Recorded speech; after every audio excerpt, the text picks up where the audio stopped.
একটা হাড় মাটি যখন চাপ দিবে একটা হাড়ের ভিতর আরেকটা হাড় বন্ধ অটোমেটিক্যালি ঢুকে যাবে। ওই যে বলেছি লায়ামু তোমার সুযোগ নাই বিহা ওয়ালা ইয়াহিয়া বাঁচার সুযোগ নাই। আল্লাহ বলেছেন ওয়াহুমান হাবিবিন পালিয়ে যাওয়ার সুযোগ নাই রে। ও শেখের কান্দিমা শেখের কান্দে গ্রামের মানুষ সবাইকে বলবো বন্ধু জান্নাতের বাগানে চলে আসো।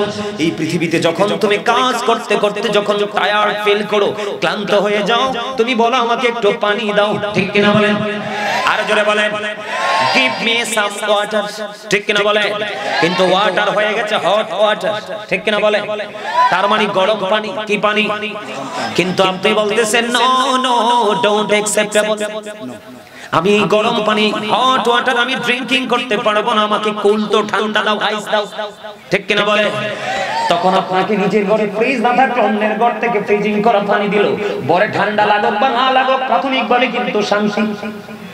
কথা বলে না শান্তি কিনা বন্ধুরে আমার? কিন্তু বর্জকি জীবন ওই ফিউচার এত ভয়ঙ্কর যখন আপনার প্রাণীর তৃষ্ণা লাগবে, কারণ আপনি তো অপরাধী, চারপাশ আপনাকে অপরাধ সাদা শুরু হয়ে গেল, পানির তৃষ্ণা লাগবে। আপনি যখন পানি চাইবেন নবীজি বলেছেন এত তপ্ত গরম পানি ঢেলে দেওয়া হবে রে। ওই গরম পানিটা তার মাথা দিয়ে ঢেলে দিতে দেরি, তার পেটের মধ্যে ঢুকতে দেরি করবে না। ওই পেটের মধ্যে ঢুকতে দেরি দুই রানের মধ্যখান দিয়ে লিকুইড হয়ে যে ম্যাঙ্গো জুসের মতো সবগুলো একবারে জুস হয়ে বের হয়ে যাবে। আহারে কষ্ট যন্ত্রণা কাকে শুনবে রে বন্ধু? আরো বড় ভয়ঙ্কর, তুমি চিৎকার করবা জাহান্নামের পাহারাদার মালিক ফেরেশতা 40 বছর পরে ধমক দিয়ে বলবে চুপ থাকো।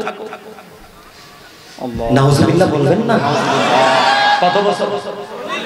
এর মধ্যে কতবার পচবেন, কতবার গলবেন, কতবার বানানো হবে, কতবার শরবত করা হবে, কিন্তু মরণ নাই, বাঁচা নাই, পালাবার না।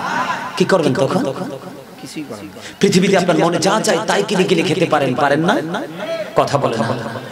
আপনার মুরগি ভালো লাগে না, গরু ভালো না লাগে, খাসি না বলে অন্য কিছু এরকম না, দেশি মাছ ফিশারি মাছ ছোট মাছ যা মন চায় তাই আমরা খেতে পারি। কিন্তু বন্ধু গো ও বন্ধু বর্জন বড় কঠিন। একটা খাবারের খবর পেয়েছি বন্ধু যেটার নাম হলো জাক্কুম। এটার নাম কি? জাক্কুম এত ভয়ঙ্কর।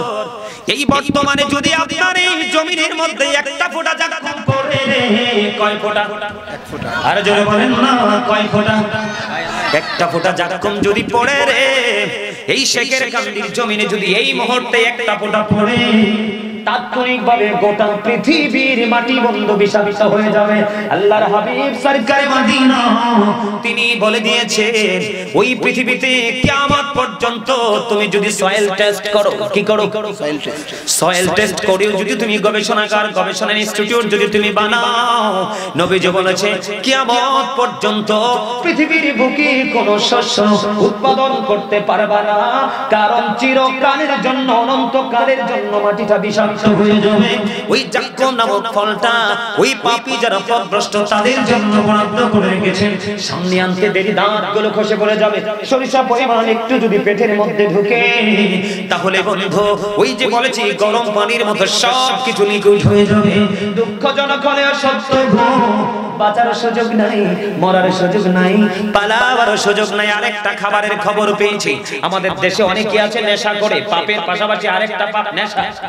মদ বলেন, গাঁজা বলেন, ইয়াবা বলেন, তার মানে হলো যে নেশাটা আপনার সেন্সটাকে লেস করে দেয়। কি করে দেয়? সুস্থ মস্তিষ্ককে অসুস্থ করে দেয়। ইমাম আযম আবু হানিফা রাহমাতুল্লাহি আলাইহি তিনি বলেছেন তোমরা যদি কোন মানুষকে যদি তোমরা মদ পান করতে দেখো, জাস্ট মদ পান করতে দেখো, নেশা করতে দেখো, সঙ্গে সঙ্গে তোমরা তাকে 80টা ডোরা মারবা। কেন গো? কারণ মদ যখন পান করে তার বিবেকটা কি হয়ে যায়? অকেজো হয়ে যায়। তখন সে জিনার মতো নোংরা কাজে লিপ্ত হয়। নাউজুবিল্লাহ বলেন না কেন? নাউজুবিল্লাহ। মদ কি হারাম না হালাল? হারাম। ইন্নামাল খামরু ওয়াল মাইসিরু ওয়াল আনসাবু ওয়াল আজলামু রিজসুম মিন আমালিশ শাইতান। মদ, জুয়া, মূর্তি, বাদ্য গণনা করা এগুলো ঘৃণ বস্তু, শয়তানের কাজ। এখন শয়তান কি আপনার বন্ধু না শত্রু? শত্রু। আল্লাহ কই Satan is the eternal enemy of the believers. ঈমানদারদের প্রকাশ্য শত্রু হলো শয়তান। কিন্তু মুমিনকে হাজার চেষ্টা করে গায়েল করতে পারবে না শয়তান। আল্লাহ বলেছেন ইন্না কাইদা শাইতানি কানা দাঈফা। আল্লাহ বলেছেন Satan deception is very weak। আল্লাহ বলেছেন মুমিনের জন্য শয়তানের ধোঁকা একেবারে দুর্বল। যত শক্ত জালে মুমিনকে আটকানোর জন্য ফেলুক না কেন, মুমিন সে জাল ছিন্ন করে জান্নাতের বাগানে ঢুকবেই তো ঢুকবে। আওয়াজ করে বলেন সুবহানাল্লাহ। আজকে যারা এই যে এখন একটু ভালো লাগে না? জি ইনশাআল্লাহ। হ্যাঁ আলহামদুলিল্লাহ বলে আলহামদুলিল্লাহ। আল্লাহ যেন আপনাদের সবাইকে আজকে একেবারে জান্নাতি মেহমান হিসেবে নিষ্পাপ করে বাড়ি নিয়ে যায়। আমিন। আর জোরে কর না আমিন। আরো জোরে আমিন। বন্ধুরে আমার, আরো ভয়ঙ্কর খবর আমি আপনাদেরকে দিব। কারণ আমি দেখেছি শেকিরকান্দি গ্রামের মানুষগুলো একটু ব্যতিক্রমী, শক্ত আছে তবে বেশি শক্ত। এই জন্য আপনাদেরকে আমি মেসেজগুলো দিচ্ছি। হাদিস শরীফের মধ্যে এসেছে আরেকটা খাবার বরাদ্দ আছে। কি? আরেকটা খাবার, যেই খাবারটার নাম হলো বন্ধু তিনাতুল খাবার। ইয়া রাসূলুল্লাহ, ইয়া হাবিবাল্লাহ, নবী গো, ও প্রাণের নবী গো, এই তিনাতুল খাবারটা কি গো নবী? আমার নবী ডেকে ডেকে বললেন, জানো রে, এই তিনাতুল খাবারটা হলো আরেকটা জাহান্নামীর নিংড়ানো রক্ত অথবা পুঁজ। আরে এত আস্তে নাউজুবিল্লাহ। আর জোরে বুঝছেন নি আমার কথাটা?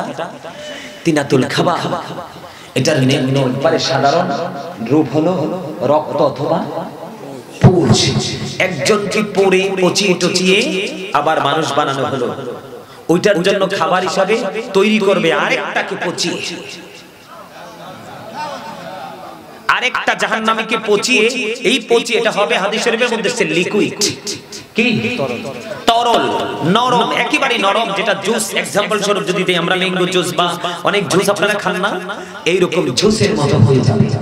রক্ত অথবা পুঁজ। মানুষের বাড়িতে বিষাক্ত গায়ে ফোড়া হয় না? দেখবেন ফোড়া থেকে চাপ দিলে পুঁজ বের হয়। কি হয়? একজনের গায়ে গামের গন্ধ আসলে আরেকজন মোটেও কাছে বসতে চায়। একজনের মুখে যদি দুর্গন্ধ থাকে লজ্জায় কিছু বলতেও পারে না, কিন্তু তার পাশে বসে না। দুর্গন্ধযুক্ত কোনো পরিবেশ সুস্থ বলেন অসুস্থ কেউ চায়